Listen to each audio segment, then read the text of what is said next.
হাসরের ময়দানে সন্তান বলবে, আল্লাহ, এই দুনিয়ার জমিনে আমার বাবা মা আমাকে কোরআন শিখায় নাই, আমার বাবা মা আমাকে নামাজ শিখায় নাই, আমার বাবা মা আমাকে সৎ কাজের আদেশ করে নাই, আমার বাবা মা আমাকে খারাপ কাজ থেকে বাধা দেয় নাই। আমার বাবা মার কারণে আজকে আমি আল্লাহ জাহান্নামী হয়ে গেলাম। আমার বাবা দুনিয়ার জমিনে আমাকে সব দিয়েছে, দুনিয়ার যত জরুরত আছে পুরা করেছে, আখিরাতের জন্য আমার বাবা মা আমার জন্য কিছুই করে নাই। আমাকে দ্বীন শিখায় নাই, আমাকে কোরআন শিখায় নাই, আমাকে হাদিস শিখায় নাই, আমাকে মসজিদে পাঠায় নাই। আমি গুনাহ করার পর আমাকে আমার বাবা মা শাস্তি দেয় নাই, ধমক দেয় নাই। আল্লাহ, যেই বাবা মার কারণে আমি জাহান্নামী হয়ে গেলাম, ওই বাবা মার বুকের উপরে পা দিয়ে আমিও আজকে জাহান্নামে যেতে চাই। ও আনফুসাকুম ওয়া আহলিকুম নারা, নিজে জাহান্নামের আগুন থেকে বাঁচাও, নিজের পরিবারকে জাহান্নামের আগুন থেকে বাঁচাও। ও দুনিয়ার মুসলমান, আপনার সন্তান দুনিয়ার জমিনে আগুনে পড়লে আপনি সন্তানকে বাঁচানোর জন্য পাগল হয়ে যান। আপনার সন্তানের বয়স 30 বছর হয়ে গেছে, এই সন্তানটা মনে করেন একটা ঘরের ভিতরে আবদ্ধ হয়ে আছে, এই ঘরের ভিতরে আগুন লেগে গেছে। আপনি কি এই কথা বলবেন যে তার তো 30 বছর বয়স, বড় হয়ে গেছে, সে নিজেই জাহান্নামের আগুন থেকে বাঁচতে পারবে?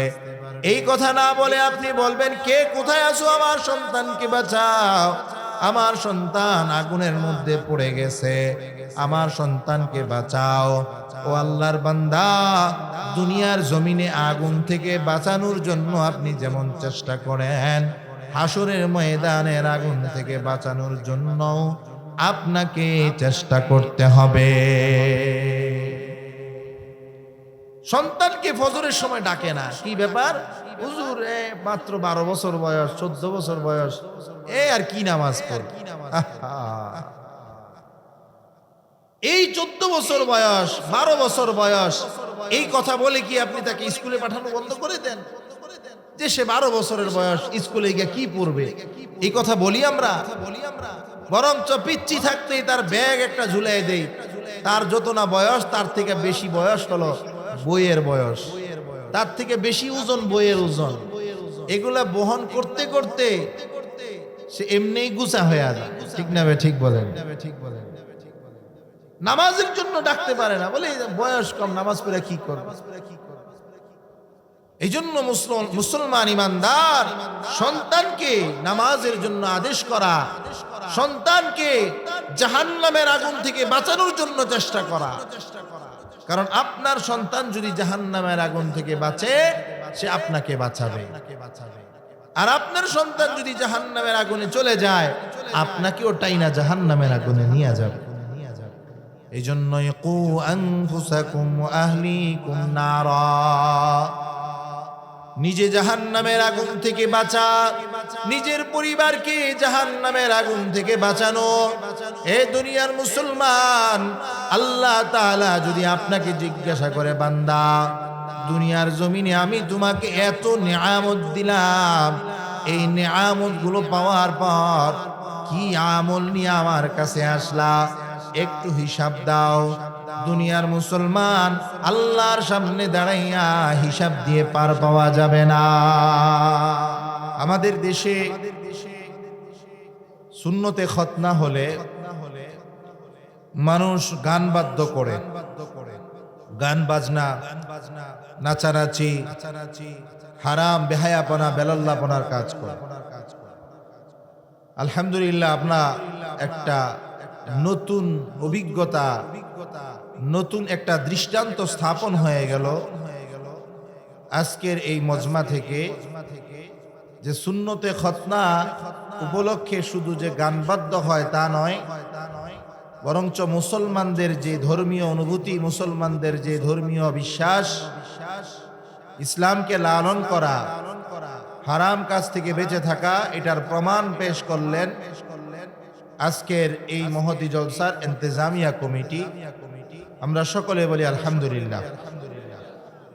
ওনারা আজকে যে টাকাগুলো এখানে খরচ করেছেন, চাইলে কিন্তু ওনারা ডেক্সেট আইনা গান বাজনা বাজায়া খরচ করতে পারতেন, ঠিক কিনা? যেটা অন্যান্য ৮-১০টা ফ্যামিলিতে হয়ে থাকে। আমরা আন্তরিকভাবে মোবারকবাদ জানাই ওনাদেরকে যে ওনারা এই যে চিন্তা করেছে, একটা সন্তান তার সুন্নতে খতনা, এটা ইসলামের একটা শিআর। ইসলামের যতগুলো বিধান আছে, বান্দার উপরে যতগুলো দায়িত্ব আছে, তার ভিতরে একটা দায়িত্ব হলো সুন্নতে খতনা। এই সুন্নতে খতনা করে একটা মাহফিলের ইন্তেজাম, এটা শুধু রুস্তমপুর নয়, আমি বলবো গোটা নারায়ণগঞ্জের জন্য, গোটা বাংলাদেশের জন্য এটা একটা নজরিয়া হয়ে থাকবে, ঠিক কিনা বলেন? এই মহতি মজমার উসিলা করে আল্লাহ তাআলা এই এলাকার প্রত্যেকটা কবরকে জান্নাতের উচ্চ মাকাম বানিয়ে দেয়। সকলে বলি আমিন। মুহতারাম হাজিরিন, এই দুনিয়ার জমিনে আমাদেরকে আল্লাহ তাআলা কিছু দায়িত্ব দিয়ে পাঠিয়েছেন। এই দায়িত্বগুলো যদি আমরা যথাযথভাবে পালন না করি, তাহলে আমাদেরকে জাহান্নামের আগুনে জ্বলতে হবে। এই জন্য আল্লাহ কোরআনুল কারীমের ভিতরে বলেছেন যে তুমি নিজেকে জাহান্নামের আগুন থেকে বাঁচাও, নিজের পরিবারকে জাহান্নামের আগুন থেকে বাঁচাও। আল্লাহ তাআলা বলেন, ইয়া আইয়ুহাল্লাযীনা আমানু কু আনফুসাকুম ওয়া আহলিকুম নারা।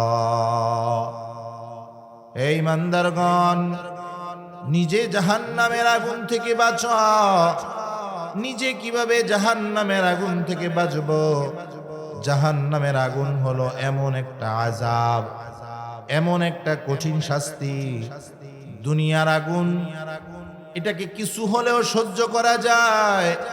দুনিয়ার আগুন, মানুষ, দুনিয়ার আগুন গায়ে লাগলে মানুষ বেঁচে যায়, কিন্তু জাহান্নামের আগুন এত কঠিন, এই জাহান্নামের আগুন থেকে বাঁচবার কোনো সুযোগ নাই। এই জাহান্নামের আগুন হবে ভয়াবহ আগুন। জাহান্নামীরা হাসরের ময়দানে আল্লাহকে বলবে, আল্লাহ, দুনিয়ার জমিনে আরেকবার আমাদেরকে যাওয়ার সুযোগ করে দেন। দুনিয়ার জমিনে আবার যেতে চাই।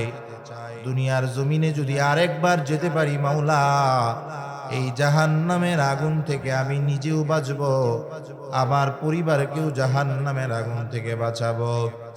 ইয়াকুলু ইয়া লাইতানি কদ্দামতু লিহায়াতি। বান্দা বলবে, আল্লাহ, দুনিয়ার জমিনে আরেকবার যাওয়ার সুযোগ করে দেন। কিন্তু দুনিয়ার জমিনে আবার আসার সুযোগ কি পাওয়া যাবে? যদি সুযোগ থাকতো তাহলে আমাদের পূর্বপুরুষরা কিন্তু আবার দুনিয়াতে আসতো। এই দুনিয়ার জমিনে ফিরে আসার কোনো সুযোগ নাই। একবার দুনিয়ার জমিন থেকে চলে গেলে আর দুনিয়ার জমিনে ফিরা যাবে না। যতই আল্লাহর কাছে আবেদন করব, আল্লাহ, দুনিয়ার জমিনে আরেকবার যাওয়ার সুযোগ করে দেন, আল্লাহ সুযোগ দিবে না। এই জন্য মুহতারাম মুসল্লিয়ানে কেরাম, দুনিয়ার জমিনে থাকতেই জাহান্নামের আগুন থেকে বাঁচার চিন্তা করা। এই জাহান্নামের আগুন সহ্য করার ক্ষমতা কাহারও নাই। এই জাহান্নামের আগুন হাসরের ময়দানে কেমন হবে? হাদিসের ভিতরে আসছে, আল্লাহর রাসূল বলেন, জাহান্নামের আগুনকে ৭০,০০০ শিকল পড়াইয়া ৭০,০০০ ফেরেশতা এক একটা শিকলের মধ্যে ধরবে। এইভাবে ৭০,০০০ ফেরেশতা একটা শিকলকে ধরবে। এইভাবে ৭০,০০০ শিকল পড়াইয়া যখন জাহান্নামকে টানা শুরু করবে, জাহান্নামের বিকট আওয়াজ, জাহান্নামের গর্জন শোনার পর হাসরের ময়দানে প্রত্যেকটা মানুষ পেরেশান হয়ে যাবে।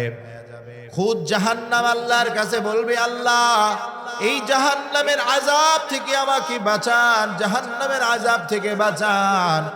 এই জাহান্নামের আগুনকে আল্লাহ তাআলা প্রজ্বলিত করতে থাকবে। জাহান্নামের আগুন জ্বলতে জ্বলতে লাল বর্ণটা কালো বর্ণে পরিণত হয়ে যাবে। আবার আল্লাহ তাআলা জাহান্নামের আগুনকে প্রজ্বলিত করবে। এই জাহান্নামের আগুন আবার জ্বলতে জ্বলতে জাহান্নামের আগুনটা সাদা হয়ে যাবে। এই সাদা হয়ে যাওয়ার পর এই জাহান্নামের আগুনকে যখন আল্লাহ তাআলা আরো উত্তপ্ত করবেন, আরো গরম করবেন, তখন এই জাহান্নামের আগুনটা আবার লাল আকার ধারণ করবে। এই জন্য আল্লাহর বান্দা, দুনিয়ার মুসলমান, এই জাহান্নামের আগুন থেকে কিভাবে আমি বাঁচবো, আমার পরিবারকে বাঁচাবো, এই ব্যাপারে আপনাদেরকে কিছু সংক্ষিপ্ত ধারণা দেব। নিজেকে জাহান্নামের আগুন থেকে কিভাবে বাঁচাবো এটা আমরা সকলেই বুঝি, যে আমি নিজে জাহান্নামের আগুন থেকে বাঁচবো নামাজের মাধ্যমে, আল্লাহর গোলামি করার মাধ্যমে, নাফরমানি থেকে বাঁচার মাধ্যমে। নিজের পরিবারকে জাহান্নামের আগুন থেকে বাঁচাবো, নিজের সন্তানকে জাহান্নামের আগুন থেকে বাঁচাবো, নিজের বিবিকে জাহান্নামের আগুন থেকে বাঁচাবো, নিজের আপনজনদেরকে জাহান্নামের আগুন থেকে বাঁচাবো। আপনারা প্রশ্ন করতে পারেন, হুজুর আমার কি দায়িত্ব, কেন আমি আমার আপনজনদেরকে জাহান্নামের আগুন থেকে বাঁচাবো? কারণ হাসরের ময়দানে আপনার আপনজন আপনার বিরুদ্ধে আল্লাহর সামনে সাক্ষী দিবে। আল্লাহ তো আপনাকে জিম্মাদার করে পাঠাইছে দুনিয়াতে। আপনি আপনার সন্তানের জিম্মাদার, আপনি আপনার বিবির জিম্মাদার, আপনি আপনার ছোট ভাই বোনের জিম্মাদার। এই যে জিম্মাদারি আল্লাহ আপনাকে দিয়েছে, এই জিম্মাদারি সম্পর্কে আল্লাহ আপনাকে জিজ্ঞাসা করবে। হাসরের ময়দানে প্রত্যেককে তার জিম্মাদারি সম্পর্কে জিজ্ঞাসা করবে, যে আমি যে তোমাকে এই দায়িত্ব দিলাম, এই দায়িত্বটা কতটুকু তোমরা পালন করতে পেরেছো, যথাযথভাবে কতটুকু পালন করেছো আমাকে দেখাও। সেদিন আল্লাহর সামনে ধরা পড়ে যেতে হবে। এই আদরের সন্তান নিজে না খেয়ে বাবা মা সন্তানকে খাওয়ায়, নিজে ভালো পোশাক কিনে না সন্তানকে কিনে দেয়, নিজে কষ্ট করে রৌদ্র শরীরের উপরে রৌদ্র পড়ে ঘাম জড়ে নিজের পেট ক্ষুধার যন্ত্রণায় ছটফট করে, এত কষ্ট করে কিন্তু সন্তানের ভবিষ্যতের কথা চিন্তা করে, যে আমার সন্তান আমার মৃত্যুর পরে যেন কারোর কাছে হাত পাততে না হয়, আমি কষ্ট করে যাব, আমার সন্তান যেন কষ্ট না করে। ঠিক কিনা বলেন? সন্তানের জন্য এত কিছু করলাম, দুনিয়ার মানুষের গালমন্দ খাইলাম, দুনিয়ার মানুষের কথা শুনলাম, ঘাম জড়াইলাম, নিজে ক্ষুধা অবস্থায় সময় কাটাইলাম, এই সন্তানকে এত আরামায়েশ দিলাম। আল্লাহ বলে, বান্দা এই সন্তানকে যদি নেককার না বানানো যায়, এই সন্তানই হাসরের ময়দানে আপনার আমার বিরুদ্ধে আল্লাহর সামনে সাক্ষী দেবে। রব্বানা আরিনাল লাযাইনি আযাল্লানা মিনাল জিন্নি ওয়াল ইনসি নাজআলহুমা তাহতা আকদামিনা লিয়াকুনা মিনাল আসফালিন।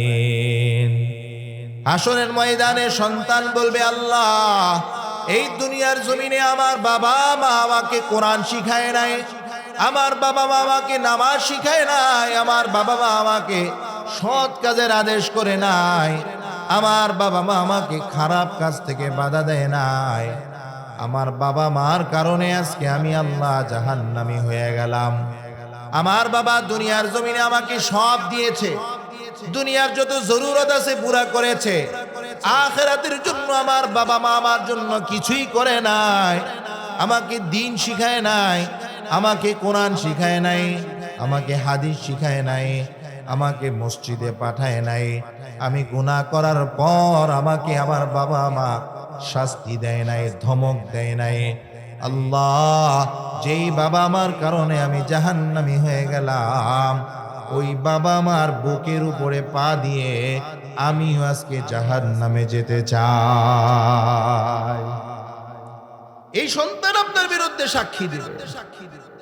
এই জন্য প্রত্যেকটা বাবা মার উচিত হলো নিজের সন্তানকে কোরআনের শিক্ষা দেওয়া, সন্তানকে দ্বীনের শিক্ষা দেওয়া। আজকে এই যে আব্দুল্লাহ, তার বাবা মা তাকে শিখিয়ে দিলেন যে বাবা দেখো, অনুষ্ঠান করতে হয় কোরআনের অনুষ্ঠান, অনুষ্ঠান করতে হয় মাহফিলের অনুষ্ঠান। এটাই হলো মুসলমানের কাজ। কারণ আল্লাহ তাআলা আপনার কোন কাজটা পছন্দ করবে এটা আল্লাহই ভালো জানে, ঠিক কিনা বলেন? আমল দিয়া পার পাওয়ার সুযোগ আছে? সুযোগ নাই। আল্লাহ যদি দয়া না করে এই আমল দিয়ে আখিরাতে পার পাওয়া যাবে না। হাকিমুল উম্মাত মুজাদ্দিদ মিল্লাত আশরাফ আলী থানভী রাহমাতুল্লাহি আলাইহি ওনার কিতাবের ভিতরে লিখেছেন, মুসা পয়গম্বর আলাইহিস সালাতু ওয়াস সালামের জমানায় আল্লাহর এক বান্দা ইন্তেকাল করেছে। ইন্তেকাল করার পর আল্লাহ তাআলা তাকে জান্নাতের ফয়সালা দিয়ে দিয়েছে। যাও, তোমাকে জান্নাতের ফয়সালা দিয়ে দিলাম। এবার আল্লাহর বান্দা জান্নাতে ঘোরাঘুরি করতেছে। পয়গম্বর মুসা আলাইহিস সালাতু ওয়াস সালাম স্বপ্নে দেখে একজন ওনার উম্মত জান্নাতের ভিতরে ঘোরাঘুরি করে, কিন্তু তিনি ওই ওনার উম্মতকে জীবনেও দেখে নাই।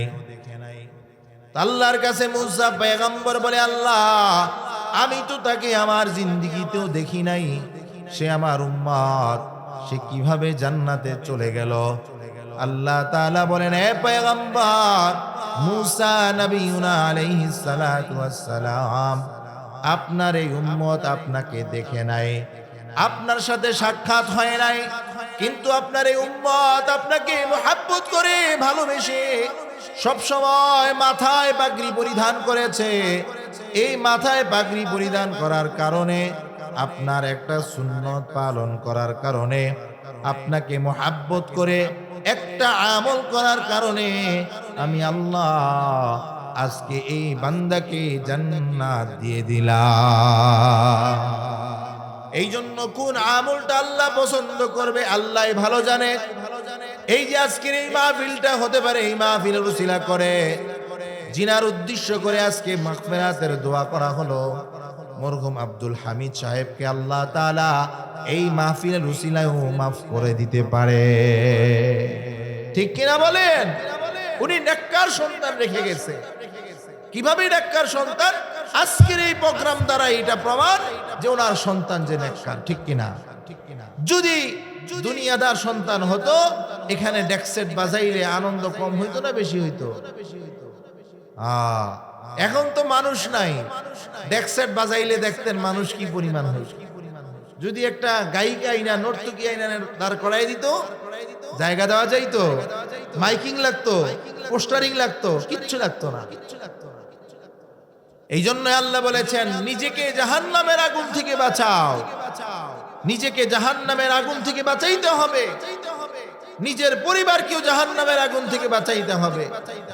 আমি শুধু নিজে আমল করলাম আর আমার পরিবারকে আমি ছেড়ে দিলাম, আমি মুক্তি পাবো না। এই সন্তানই হাসরের ময়দানে আপনার আমার বিরুদ্ধে সাক্ষী দিয়ে দিল। এই জন্য লক্ষ্য করে দেখেন, পয়গম্বর ইব্রাহিম আলাইহিস সালাতু ওয়াস সালাম সন্তান দুনিয়ার জমিনে আসার আগেই দোয়া করেছেন, রব্বি হাবলি মিনাস সালিহিন, আল্লাহ আমাকে একটা নেককার সন্তান দাও। নেককার সন্তান এটা বাবা মার জন্য নেয়ামত, বাবা মার জন্য এটা রহমত। নেককার সন্তানের জন্য উনি দোয়া করেছেন। আমরা যারা অভিভাবক আছি, আমাদের উচিত সন্তান দুনিয়ার জমিনে আসার আগেই আল্লাহর কাছে দোয়া করা, রব্বি হাবলি মিনাস সালিহিন, আল্লাহ আমাকে নেককার সন্তান দান করেন। এবার সন্তান যখন দুনিয়ার জমিনে আসবে, বাবা মার কিছু দায়িত্ব আছে। প্রথম, বাবা সন্তানের ডান কানে আজান দিবে, বাম কানে ইকামত দিবে। দুনিয়ার জমিনে আসার পর সর্বপ্রথম আল্লাহর নামের তাকবীর তার কানে পৌঁছায়া দেওয়া। প্রথম আওয়াজটাই বলা আল্লাহু আকবার, আল্লাহই বড়, আল্লাহই বড়, আল্লাহর চাইতে বড় আর কিছু নাই। সবকিছু করনেওয়ালা জাত কে? আল্লাহ। এই সন্তানের কানে আপনি আজান দিয়ে দিলেন, বাস এবার প্রথম দায়িত্ব আপনি পালন করে ফেললেন। দ্বিতীয় দায়িত্ব হলো আপনি এই সন্তানের জন্য 7 দিনের মাথায় আকিকা করা। আমাদের দেশে এক একটা অনুষ্ঠানে গানের বাদ্য হয়, গুনাহের পরিবেশ কায়েম হয়। ইসলামের যে বিধানগুলো আছে এগুলো আমরা পালন করতে পারি। একটা সন্তান দুনিয়ার জমিনে আসার পর ডান কানে আজান, বাম কানে ইকামত, 7 দিনের মাথায় তার একটা সুন্দর নাম রাখা। আমাদের দেশে নাম রাখে চল্টু, বল্টু, আকাশ বাতাস, নদী নালা, ঠিক না বেঠি? এমন নাম রাখে জিগাইলে বোঝা যায় না মুসলমান না হিন্দু। নাম কি কয়? সাগর। মোহাম্মদও নাই আগে, এখন সাগর কি মুসলমান না হিন্দু বুঝার কি নাই? নাম কি? নীরব। এই নীরবেই থাকে সারা জীবন, আছে না নাই বলেন? এত সুন্দর নাম থাকতে নাম রাখে নীরব, নাম রাখে হৃদয়, নাম রাখে সাগর, আকাশ বাতাস, আছে না নাই? আহা, মুসলমানদের নাম হবে সুন্দর নাম। নামেরও একটা প্রভাব আছে। হাসরের ময়দানে আপনার নাম নিয়ে আল্লাহ ডাক দিবে। এখন আপনার নাম যদি হয় সল্টু, আল্লাহ ডাক, এ সল্টু কই রে, সুন্দর লাগবে। আর যদি হয় আবু বকর, ওমর, উসমান, মুহাম্মদ, আব্দুল্লাহ, আব্দুর রহমান, সুন্দর হয় না নামগুলা? আমাদের কাছে আইসা বলে, হুজুর একটা আধুনিক নাম নেন, একটা আধুনিক নাম দেন। আরে আধুনিক নাম কি? বলে যে একটু কঠিন কঠিন। অথচ নাম রাখা সহজ, এটা রসুলের আদর্শ। মানুষ যেন ডাকতে পারে এমন নাম রাখে। দাদা বৃদ্ধ মানুষ বেচারার 7 বছর জায়গা এই নাতির নাম মুখস্থ করতে করতে, ঠিক না বে ঠিক? মুখে উচ্চারণ আসে না।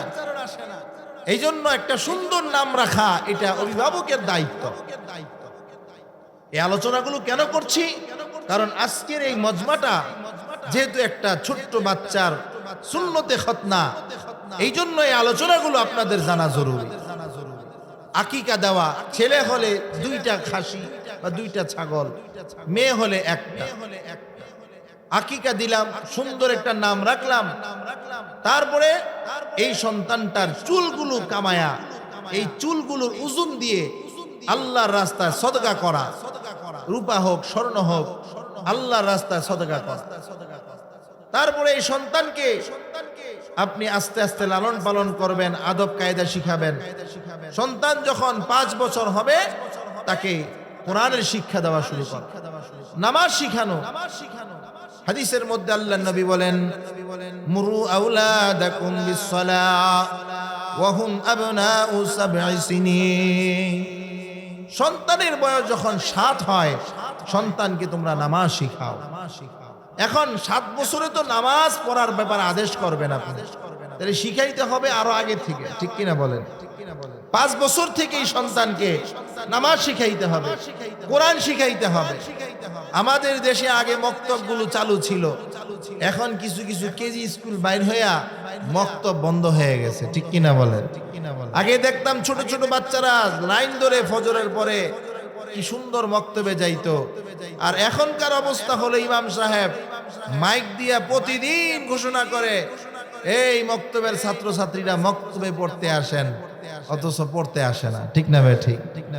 স্কুলে মাইক দিয়ে ডাকা লাগে না, কিন্টার গার্ডেনে মাইক দিয়ে ডাকা লাগে না, ওখানে টাকা দিয়া প্রাইভেট পড়ায়া কোচিং করায়া তারপরও পড়ায়, আর মক্তবে ফ্রি তাও পড়াইতে চায় না, ঠিক না বে ঠিক?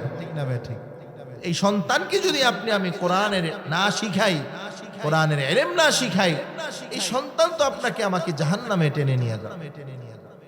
এই জন্যই আল্লাহ বলেন, ও আনফুসাকুম ওয়া আহলিকুম নারা, নিজে জাহান্নামের আগুন থেকে বাঁচাও, নিজের পরিবারকে জাহান্নামের আগুন থেকে বাঁচাও। ও দুনিয়ার মুসলমান, আপনার সন্তান দুনিয়ার জমিনে আগুনে পড়লে আপনি সন্তানকে বাঁচানোর জন্য পাগল হয়ে যান। আপনার সন্তানের বয়স 30 বছর হয়ে গেছে, এই সন্তানটা মনে করেন একটা ঘরের ভিতরে আবদ্ধ হয়ে আছে, এই ঘরের ভিতরে আগুন লেগে গেছে। আপনি কি এই কথা বলবেন যে তার তো 30 বছর বয়স, বড় হয়ে গেছে, সে নিজেই জাহান্নামের আগুন থেকে বাঁচতে পারবে? এই কথা না বলে আপনি বলবেন, কে কোথায় আছো, আমার সন্তানকে বাঁচাও। আমার সন্তান আগুনের মধ্যে পড়ে গেছে, আমার সন্তানকে বাঁচাও। ও আল্লাহর বান্দা, দুনিয়ার জমিনে আগুন থেকে বাঁচানোর জন্য আপনি যেমন চেষ্টা করেন, হাসরের ময়দানের আগুন থেকে বাঁচানোর জন্য আপনাকে চেষ্টা করতে হবে। সন্তানকে ফজরের সময় ডাকে না, কি ব্যাপার হুজুর? মাত্র 12 বছর বয়স, 14 বছর বয়স, আর কি নামাজ পড়। এই 14 বছর বয়স, 12 বছর বয়স, এই কথা বলে কি আপনি তাকে স্কুলে পাঠানো বন্ধ করে দেন? যে সে 12 বছরের বয়স, স্কুলে গিয়ে কি পড়বে, এই কথা বলি আমরা? বরঞ্চ পিচ্ছি থাকতেই তার ব্যাগ একটা ঝুলাই দেই। তার যত না বয়স, তার থেকে বেশি বয়স হলো বইয়ের বয়স, তার থেকে বেশি ওজন বইয়ের ওজন। এগুলা বহন করতে করতে সে এমনিই গুছা হয়ে যায়। ঠিক না? ঠিক বলেন। নামাজের জন্য ডাকতে পারে না, বলে বয়স কম, নামাজ পড়ে কি করবে? এই জন্য মুসলমান ইমানদার সন্তানকে নামাজের জন্য আদেশ করা, সন্তানকে জাহান্নামের আগুন থেকে বাঁচানোর জন্য চেষ্টা করা।